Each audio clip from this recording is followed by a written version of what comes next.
This channel does not promote any violent, harmful, or illegal activities. All content provided by this channel is meant for an educational purpose only. BJP আজ নতুন করে BJP বরাবরই হিন্দুত্ব তাস খেলে। ওরা দীর্ঘদিন ধরে রাম মন্দিরের এজেন্ডা নিয়ে ক্ষমতায় এসছে, 19টা রাজ্য দখল করেছে, বাংলা দখল করার জন্য তারা গীতা পাঠ করছে।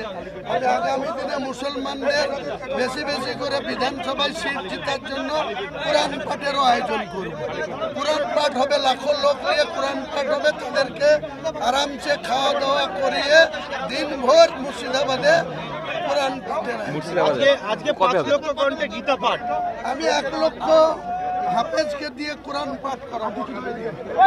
1 লক্ষ মুর্শিদাবাদের কোন জায়গায় প্যান্ডেল করব বড় করে, 1 লক্ষ হাফেজ কোরআনের আমি কোরআন। ঠিক আছে, কিন্তু গীতা পাঠকে কিভাবে দেখছে? গীতা পাঠ করতেই পারে, সনাতন ধর্ম অবলম্বী মানুষ, তাদের কালচার, তাদের গীতাকে তারা সম্মান করে, তারা শ্রদ্ধা আছে। বলছি, বিমান বন্দ্যোপাধ্যায় বলেছে যে যদি পদত্যাগ করে তা গ্রহণ করবে। আপনি কি পদত্যাগ করবেন? পদত্যাগ আমার করার কথা ঘোষণা করেছিলাম, কিন্তু আমাকে যারা ভোট দিয়ে বিধায়ক করেছে, এখানে যারা এমপিকে ভোট দিয়ে ইউসুফকে এমপি করেছে, তাকে খুঁজে পায় না। প্রতিদিন আমাকে স্কলারশিপ থেকে শুরু করে আধার কার্ড থেকে শুরু করে অনেক পেপার ওয়ার্কে সই করতে হয়।